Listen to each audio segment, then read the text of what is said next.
Il se pencha, les mains tremblantes alors qu'il relevait la bâche, puis il se figea devant la scène devant ses yeux. À l'intérieur de la cage, 3 nouveau-nés, 2 filles et un garçon étaient levés dans une couverture sale, si faible et si petite qu'il craignait que le moindre contact ne puisse les blesser. Laurent est un homme qui fête ses 40 ans et porte sur ses épaules la marque du temps et d'une vie dure. Son apparence était rude, mais ses yeux contenaient toujours une pointe de tristesse, comme si le ciel gris avait été profondément gravé dans ses yeux. Laurent était ingénieur en construction, il se tenait au milieu d'immeubles de grande hauteur, levait la tête pour voir le lever du soleil et croyait que tout irait bien. Mais parfois, le destin ne permet à personne de garder ses rêves pour toujours. Aujourd'hui, la vie le pousse dans un coin caché de la société, travaillant comme agent de sécurité de nuit dans un ancien parc industriel, où les rangées d'entrepôts sont couvertes de toiles d'araignée et où le vent souffle dans chaque crevasse rouillée. Le travail est aussi ennuyeux et calme que sa vie. La nuit, alors que tout le monde s'endormait, Laurent montait sur la vieille moto dont l'explosion résonnait à chaque rythme cliquetant comme une plainte. Il tourna dans des rues calmes, où les faibles lampadaires projetaient une longue ombre sur lui dans la nuit noire. Sans que personne ne l'attende, Laurent regagne la chambre exiguë nichée dans une petite ruelle sombre et froide, où le seul bruit est celui de chats errants se poursuivant en pleine nuit. Dans cette chambre, tout était vieux, du lit branlant au ventilateur qui grinçait, et Laurent était tout seul. Il vit seul depuis le jour où son épouse bien-aimée est partie, emportant avec elle les rêves d'une famille heureuse qu'ils avaient autrefois bâtie ensemble. Personne autour ne connaissait l'histoire de Laurent, mais personne n'osait la demander. Ils l'ont seulement vu vivre tranquillement, rentrer tranquillement chez lui et exister tranquillement. Un jour, l'aubergiste, une vieille mais gentille femme, demanda doucement, « Laurent, pourquoi continuez-vous à vivre ainsi ? Être seul pour toujours, ça fatigue les gens. » Laurent se contenta de sourire légèrement, ses yeux regardant vaguement par la fenêtre sombre, où la mousson du nord-est emportait les feuilles sèches. Il ne répondit pas, parce que peut-être lui-même ne savait pas où se trouvait la réponse. Les gens disent qu'il a fermé son cœur et qu'il ne croit plus en rien de bon. Mais ceux qui ont regardé profondément ses yeux se rendront compte de quelque chose de différent, dans ses yeux tristes, il y a encore un petit rayon de lumière, comme un feu qui couve au milieu des cendres. Un vague désir d'un foyer, de rire d'enfant, d'une raison d'avancer dans la vie. Mais ce désir est profond, enfoui sous la poussière de la douleur et de la déception.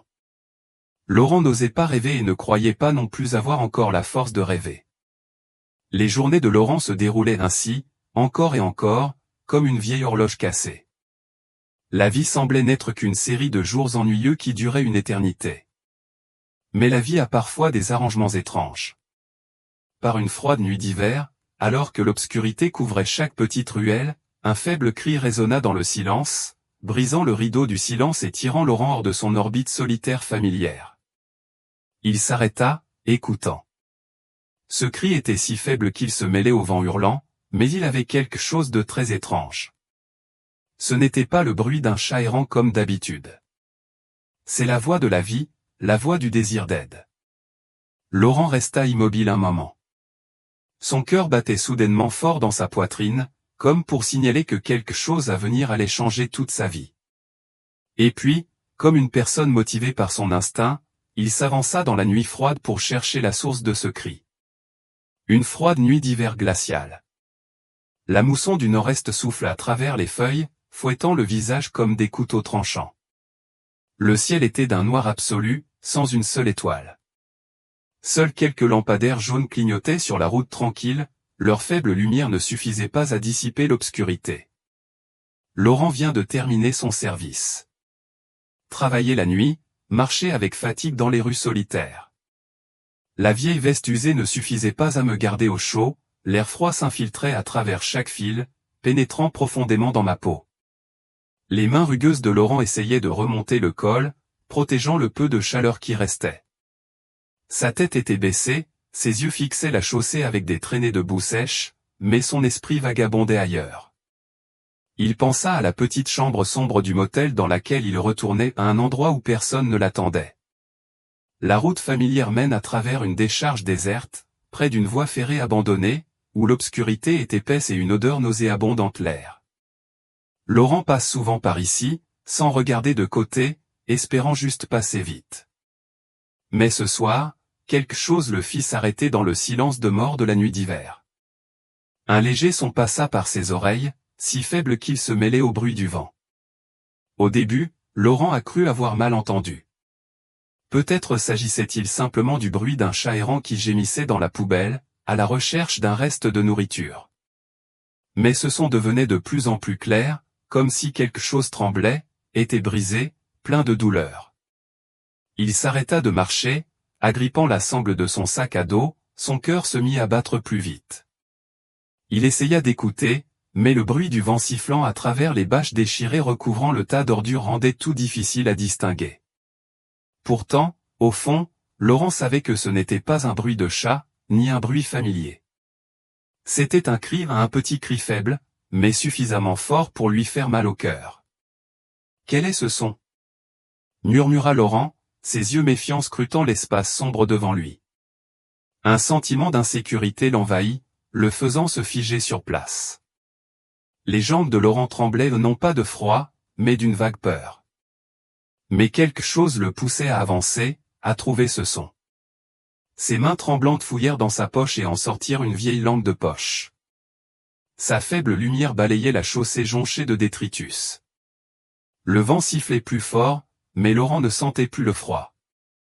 Chaque pas lourd le conduisait dans la décharge, où des tas d'ordures se dressaient tels des fantômes silencieux. Chaque pas qu'il faisait produisait des bruissements et des craquements sous ses pieds. Ce faible cri résonnait encore, parfois de près, puis de loin, comme pour le guider. « Qui est là » Laurent a appelé doucement, mais seul le bruit du vent a répondu. La lampe de poche dans sa main tremblait, éclairant chaque coin sombre. En un instant, il se sentit petit et seul dans ce vaste espace froid. Est-ce que ça pourrait être humain? Une pensée traversa la tête de Laurent, mais il n'en était pas sûr. Il se penchait, retournait chaque morceau de carton, chaque couche de vieille bâche recouvrant le tas d'ordures, rempli d'impatience. Les pleurs étaient maintenant plus proches, plus clairs, comme juste sous ses pieds. Des sueurs froides coulaient sur son front, mêlées à sa respiration rapide. Finalement, la lampe de poche s'est arrêtée devant une grande poubelle ancienne, recouverte d'une bâche sale. Laurent réfléchit quelques secondes, le cœur battant dans sa poitrine. Ici? Il se pencha, les mains tremblantes en remontant la bâche. Et puis, il se figea devant la scène qui se présentait sous ses yeux.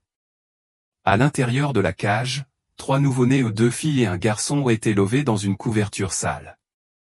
Si faibles et si petits qu'il avait peur que le moindre contact puisse les blesser. Le cœur de Laurent se serra, sa respiration semblait s'étouffer. Il ne savait pas combien de temps il restait immobile, il sentait seulement tout son corps engourdi par le froid glacial de la nuit d'hiver. Ces 3 petites créatures tremblaient et pleuraient faiblement comme pour demander de l'aide dans une vie sans cœur. Soudain, toutes les peurs, la fatigue et les insécurités de Laurent ont disparu. Au lieu de cela, un sentiment fort est apparu ou une responsabilité, une envie irrésistible. Laurent ôta rapidement son manteau, s'enroula autour des 3 enfants et les serra fort dans ses bras. Sa respiration rapide se mêlait à leurs cris. Il a sorti le téléphone pour appeler une ambulance, d'une voix tremblante et presque étouffante, « S'il vous plaît, venez vite. Je viens de trouver 3 enfants dans la décharge près de la voie ferrée abandonnée. » En attendant l'ambulance, Laurent s'assit sur le sol froid, se serrant dans ses bras. Tenant fermement les 3 enfants dans ses bras, essayant de leur donner un peu de chaleur de son corps, il regarda les petits visages rouges à cause du froid, et des larmes coulèrent soudain sur ses joues. Qui a cruellement abandonné ces petites créatures? Mais la réponse n'a plus d'importance. Laurent savait qu'à partir de ce moment, sa vie ne serait plus la même. La faible lampe de poche dans la main de Laurent s'est arrêtée sur une grande vieille poubelle recouverte d'une bâche en lambeaux. Le vent froid soufflait, faisant bruisser la toile comme un cri au milieu de la nuit. Les mains de Laurent tremblaient, non seulement à cause du froid glacial, mais aussi à cause d'une étrange sensation qui tournait dans son cœur. Il resta immobile pendant quelques secondes, respirant lourdement comme s'il se préparait à affronter quelque chose qui, selon son cœur, allait changer sa vie pour toujours. La lumière de la lampe de poche dansait sur la surface sale de la poubelle. Laurent hésita, sa main effleurant doucement le bord de la toile. La toile était usée, humide et dégageait une odeur désagréable, mais il s'en fichait. Il semblait qu'une corde invisible le tirait plus près, le forçant à faire face à ce qui était caché en dessous. D'un mouvement lent, Laurent souleva la toile. La lumière de la lampe de poche glissa, illuminant l'intérieur de la poubelle, et immédiatement ses yeux s'ouvrirent grands, ses pieds semblaient cloués au sol. À l'intérieur, 3 minuscules nouveau-nés gisaient blottis sur une couverture sale. Son visage était rouge à force de pleurer, mais ses pleurs s'étaient affaiblis comme si elle n'avait plus la force de continuer. 2 filles et un garçon, si petits que Laurent avait l'impression que le moindre contact allait les briser en morceaux. Il resta stupéfait, sans voix. Son souffle semblait coincé dans sa gorge, son cœur battait si vite que Laurent crut qu'il allait s'évanouir. Les yeux étaient fermés, les faibles respirations expirées des corps minuscules l'étouffaient. Comment quelqu'un peut-il être aussi cruel? Comment pourrait-on abandonner 3 petites créatures au milieu d'un endroit froid et sombre comme celui-ci? La colère s'enflamma dans le cœur de Laurent comme un feu qui fait rage dans la froide nuit d'hiver. Mais en même temps, une intense tristesse surgit aussi, faisant trembler ses mains. Il se pencha doucement, comme s'il avait peur de blesser les enfants. « Oh mon Dieu !» marmonna Laurent, la voix rauque et étranglée. La lampe de poche éclaire plus clairement chaque petit visage. Ces nouveau-nés, âgés de quelques jours seulement, affrontent déjà le froid et la solitude du monde. Les yeux de Laurent le piquaient, ne sachant pas si c'était à cause du vent ou à cause des larmes qui avaient inconsciemment coulé sur ses joues. Sans hésiter, Laurent ôta son unique manteau. La chemise était portée et rapiécée à de nombreux endroits, puis enroulée autour des 3 enfants dans ses bras. La couverture sale ne pouvait pas les garder au chaud, mais son corps le pouvait. Il rapprocha les 3 petites créatures de sa poitrine, sentant leur faible respiration.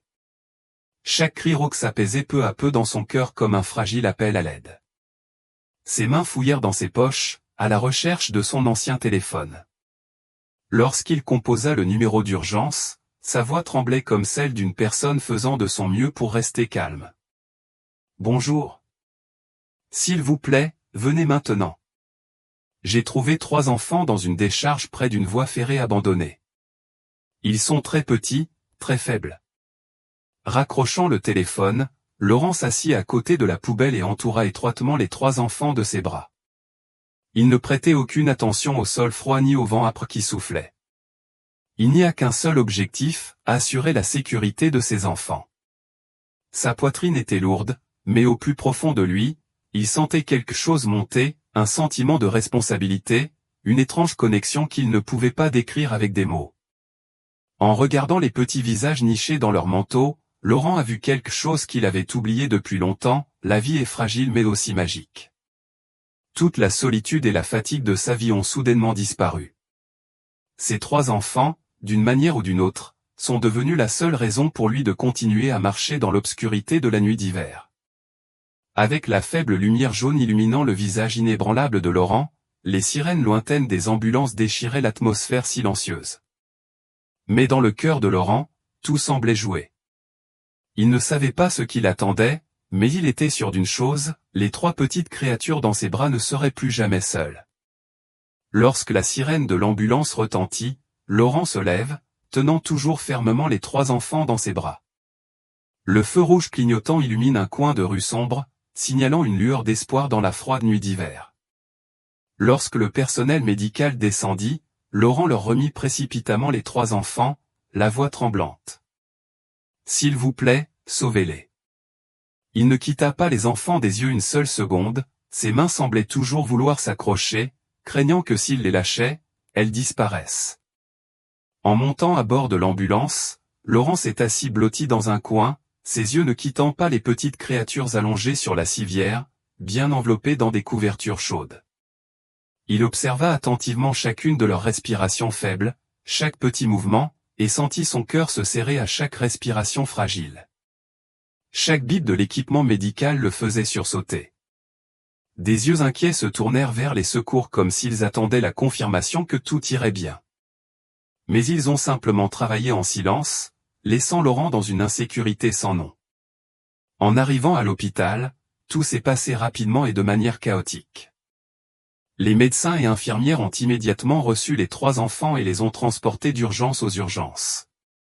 Laurent regarda jusqu'à ce que la porte se ferme, le laissant seul dehors. Ses mains agrippèrent inconsciemment les accoudoirs de la chaise, ses jointures devenant blanches. Et son cœur bouillonnait d'inquiétude et de questions constantes. À plusieurs reprises. Vont-ils survivre? Comment en sont-ils arrivés à cette situation? Laurent restait hébété dans le couloir froid de l'hôpital. La lumière fluorescente des ampoules blanches au plafond rend l'espace encore plus sans vie. Parfois, le bruit des enfants qui pleuraient au loin lui faisait mal au cœur comme des aiguilles. Il baissa les yeux sur ses mains, grandes et rugueuses à cause du travail, sentait encore la chaleur fragile des 3 enfants.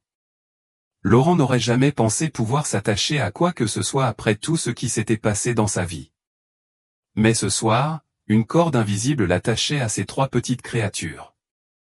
Lorsque la porte des urgences s'est ouverte, un médecin est sorti avec une expression pensive. Laurent se releva rapidement, les yeux remplis d'inquiétude. « Docteur, comment vont les enfants? Est-ce qu'ils vont bien ?» Le médecin soupira en le regardant avec des yeux compatissants. Les 3 enfants souffrent de malnutrition sévère et leur corps est très faible. Mais heureusement, nous avons pu fournir une assistance en temps opportun. Cependant, les bébés ont besoin de soins particuliers pendant longtemps. Êtes-vous un parent des enfants? Laurent s'arrêta une seconde. Parent? Il ne savait pas ce qu'il représentait pour ses enfants, mais la seule chose dont il était sûr était qu'il ne pouvait pas les laisser tranquilles. Même s'ils n'étaient pas liés par le sang, il sentait clairement qu'ils lui appartenaient, ou plutôt, il leur appartenait. Laurent inspira profondément et répondit d'une voix déterminée, même s'il était toujours inquiet. Non, je ne suis pas un parent. Mais c'est moi qui les ai trouvés, et j'en assumerai la responsabilité. J'élèverai mes 3 enfants. Les paroles de Laurent firent légèrement hausser les sourcils au médecin. Peut-être avait-il entendu beaucoup d'histoires de ce genre, mais en regardant les yeux déterminés et les mains tremblantes de Laurent, il savait que ce n'étaient pas de simples mots jaillis dans un moment d'émotion. Laurent a vraiment pris une décision qui a changé sa vie. Tu sais que ce n'est pas simple, n'est-ce pas? Demanda le médecin d'une voix à la fois sérieuse et douce. Adopter un enfant est difficile, encore moins 3. Vous devrez prouver vos finances, vos conditions de vie et votre capacité à prendre soin de vous. Quoi qu'il en coûte, je le ferai. L'interrompit Laurent, les yeux brillants comme jamais auparavant. Je ne peux pas les laisser retourner là où je les ai laissés. Ils ont besoin d'un foyer et je ferai tout pour leur fournir. Le médecin regarda longuement Laurent en silence, comme s'il cherchait quelque chose dans ses yeux. Finalement, il hocha légèrement la tête. Bien. Nous informerons l'agence de protection sociale. Mais il faut se préparer mentalement à un voyage qui n'est pas facile. Laurent hocha la tête, ayant l'impression qu'il y avait une lueur dans l'obscurité. Ces 3 enfants ont non seulement été sauvés mais lui ont également donné une raison de vivre. Il sait que le chemin à parcourir sera semé d'embûches, mais il ne s'est jamais senti aussi près. La décision de Laurent d'adopter 3 enfants n'a pas été facile, et cela s'est manifesté dès les premiers jours. Les agents de la protection sociale, forts de leur sens pratique et de leur expérience, avertissent constamment qu'il est presque impossible pour un homme célibataire, vivant dans une petite chambre louée et occupant un emploi précaire, d'adopter 3 enfants. Comprenez-vous à quoi vous faites face? A demandé un employé, les yeux à la fois sérieux et un peu sympathiques. Le simple fait de répondre à leurs besoins fondamentaux constitue un énorme fardeau, sans parler de prendre soin d'eux et de les élever jusqu'à l'âge adulte. Ces avertissements troublèrent Laurent plusieurs nuits. Il n'était ni l'homme le plus riche ni le plus fort, mais dans son cœur, un feu de détermination s'était allumé depuis la nuit où il avait retrouvé ses 3 enfants. « Je ne peux pas les abandonner », répondit Laurent d'une voix ferme. « Peu importe à quel point c'est difficile, j'essaierai. » Et c'est ainsi que le voyage commence. Tout d'abord, Laurent a suivi des cours d'éducation parentale organisés par le Centre de protection sociale.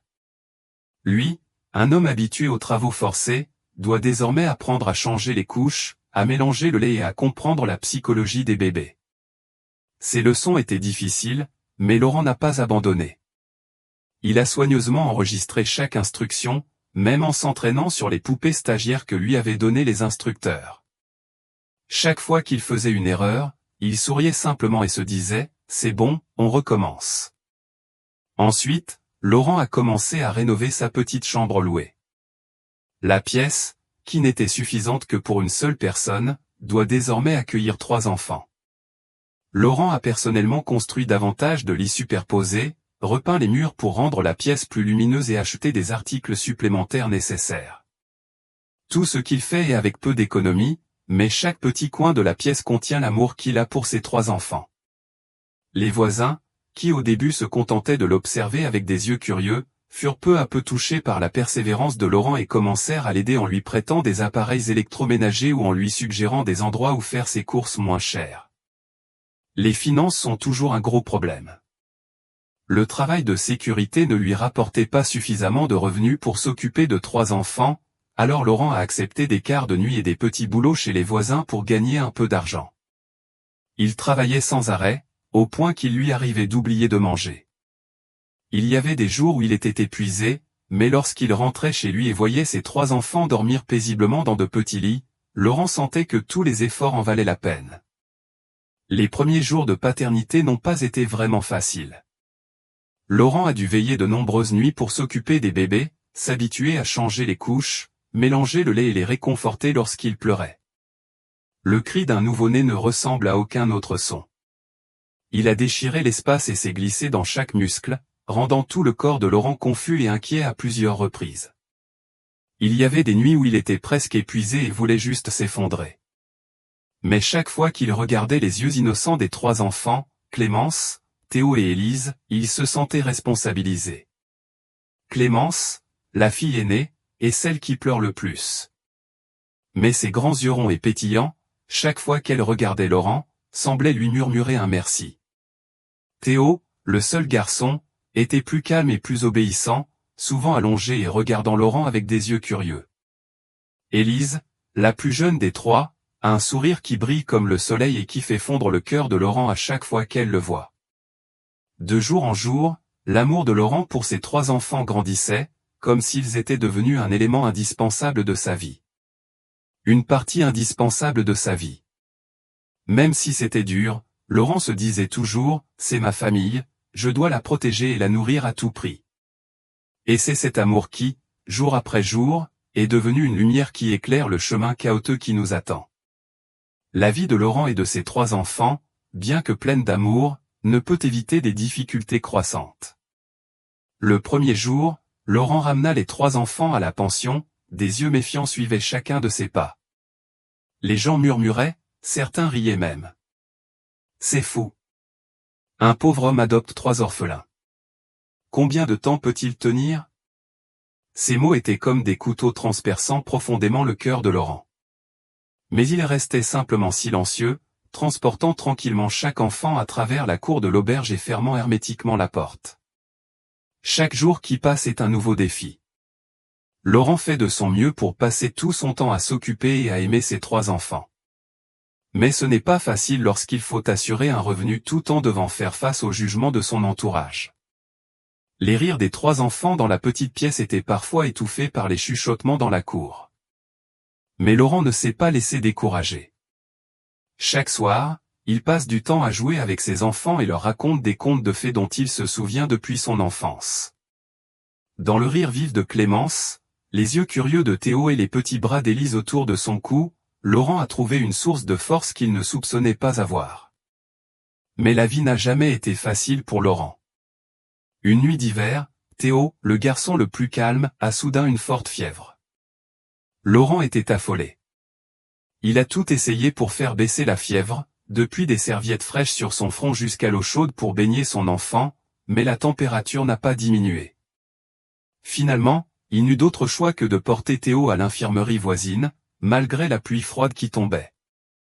À l'infirmerie, Laurent est resté assis toute la nuit près du lit d'hôpital, sans quitter Théo des yeux ne serait-ce qu'une minute. Ses mains serraient fermement celles de son petit-fils comme pour donner à Théo plus de force pour surmonter la crise.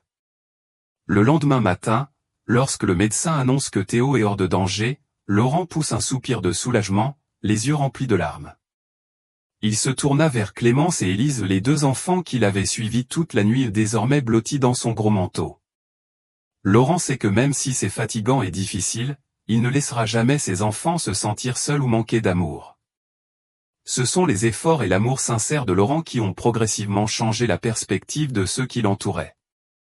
Un matin, alors que Laurent était occupé à laver le linge, Madame May, la voisine qui le grondait souvent, apporta un panier contenant les vieux jouets de son fils.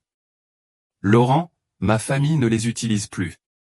Si tu les aimes, prends-les et utilise-les. » dit-elle, ses yeux n'étaient plus aussi inconfortables qu'avant. Laurent fut surpris et touché et la remercia rapidement.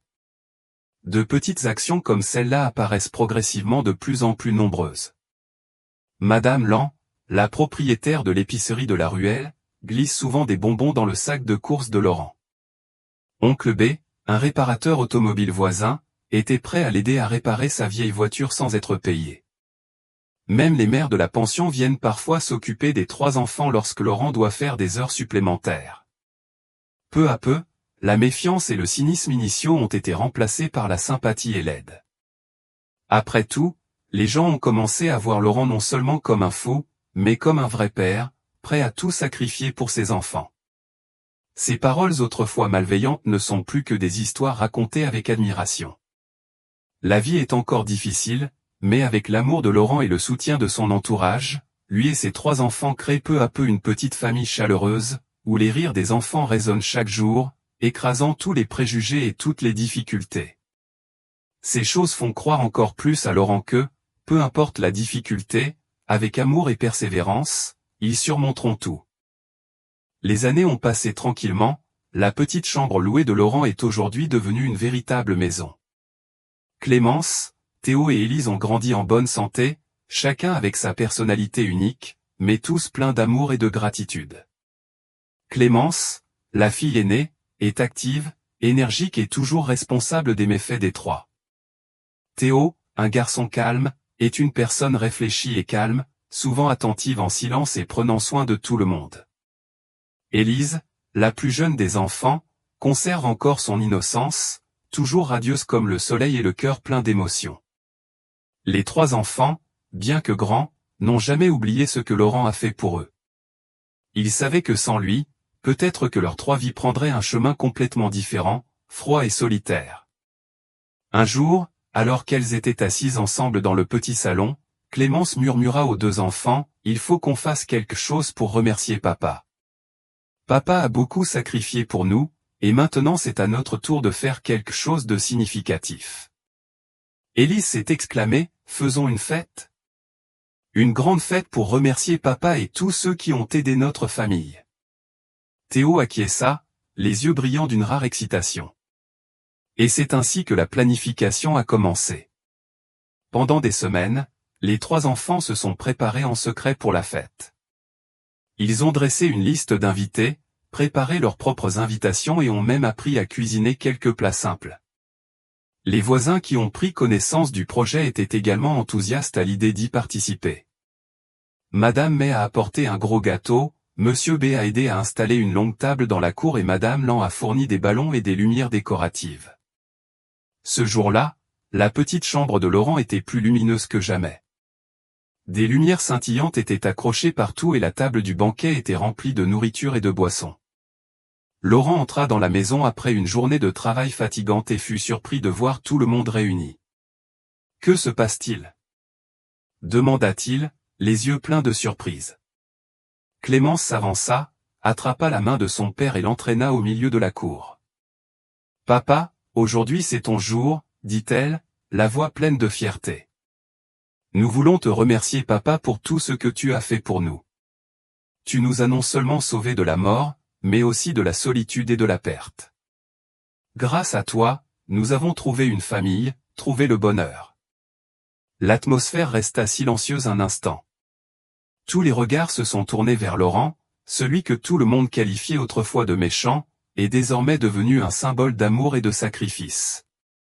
Laurent restait immobile, les yeux rouges, tellement étouffé qu'il ne pouvait pas parler. Élise accourut et lui tendit un petit cadeau soigneusement emballé. « Papa, ouvre-le, dit-elle, les yeux pétillants. Laurent a ouvert la boîte et à l'intérieur se trouvait un cadre photo de famille, avec la note manuscrite d'Élise, « Notre famille est ensemble pour toujours ». Les mains de Laurent tremblèrent et finalement, les larmes longtemps contenues coulèrent sur ses joues. « Merci, les enfants, murmura-t-il, la voix brisée par l'émotion. Je n'aurais jamais pensé pouvoir recevoir un tel bonheur. Les applaudissements ont résonné dans tout le terrain, mêlés de rires et de félicitations.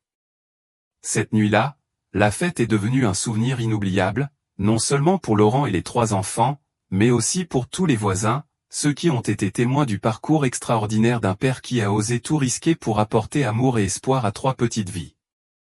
Dans la lumière chatoyante des lampes suspendues, Laurent regardait les 3 enfants rassemblés autour de lui, le cœur rempli d'un bonheur indescriptible. Il savait que sa vie, aussi difficile soit-elle, avait vraiment trouvé un sens.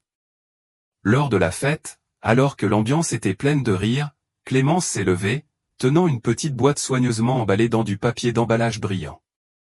Tous les regards se tournèrent vers la jeune fille. « Papa » commença Clémence, la voix légèrement tremblante mais les yeux remplis d'amour. « Moi, Théo et Élise avons un cadeau spécial pour toi papa. C'est notre façon de te dire merci pour tout ce que tu as fait pour nous au fil des années. » Clémence a donné le coffret à Laurent. Il le prit, ses mains calleuses tremblant légèrement lorsqu'il toucha le cadeau. L'espace entier était silencieux, comme s'il retenait son souffle. Il n'y avait que le bruit du papier d'emballage soigneusement décollé par Laurent. À l'intérieur se trouve un cadre photo de famille, avec une photo de Laurent et de ses 3 enfants, prise par une belle journée ensoleillée. Sous la photo, l'écriture griffonnée d'Élise, agrémentée de petits dessins mignons, « On t'aime papa ». Laurent restait bouche bée, les yeux fixés sur la photo. Les lèvres bougèrent légèrement mais aucun mot ne sortit. Les souvenirs lui reviennent comme un film au ralenti, de la froide nuit d'hiver où il a trouvé 3 enfants au milieu d'une décharge, au premier jour difficile où il a appris à être père, au moment où il est resté éveillé pour s'occuper de ses enfants, et même au regard méfiant qu'il a dû endurer pendant de nombreuses années. Ses yeux se sont progressivement brouillés et devant tout le monde, des larmes ont coulé sur ses joues. Laurent n'essayait pas de cacher ses sentiments, car il savait que ce n'était pas de la faiblesse. C'était du bonheur, de la gratitude et de la fierté qu'il n'avait jamais ressenti aussi clairement. Il regardait les 3 enfants désormais adultes qui se tenaient devant lui avec des yeux radieux. Ce ne sont pas seulement les créatures faibles qu'il a aidées autrefois, mais elles sont désormais devenues la source de vie, d'amour et le plus grand sens de sa vie. Laurent a pris les 3 enfants dans ses bras, les serrant fort comme pour leur transmettre tout l'amour qu'il avait. « Merci, les enfants » murmura-t-il, la voix étouffée.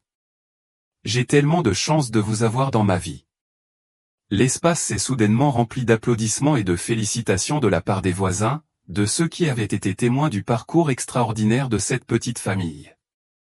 Des rires résonnaient dans toute la cour, des lumières scintillantes illuminaient des visages radieux, preuve du pouvoir de l'amour et de la connexion. Laurent regardait autour de lui, le cœur rempli de contentement. Il y a 13 ans, il n'était qu'un homme solitaire, perdu dans une vie sans but. Mais maintenant, il a une famille. Une famille spéciale, où l'amour et le sacrifice ont surmonté tous les défis pour s'épanouir. Il s'est rendu compte que la décision imprudente qu'il avait prise dans le passé avait non seulement sauvé les 3 enfants, mais aussi lui-même, lui donnant un véritable sens à la vie. L'histoire se termine dans les rires éclatants de la famille de Laurent, mêlés à la lumière chaleureuse de la fête. Cela laisse un sentiment chaleureux dans le cœur de chacun, la conviction que, aussi dure que soit la vie, l'amour et la persévérance peuvent toujours créer des miracles. Merci d'avoir écouté l'histoire émouvante d'aujourd'hui. Si vous aimez et souhaitez soutenir notre chaîne, aimez et partagez cette histoire avec vos amis et votre famille. Et n'oubliez pas de vous abonner à la chaîne pour ne pas manquer les prochaines histoires significatives. Merci pour votre compagnie.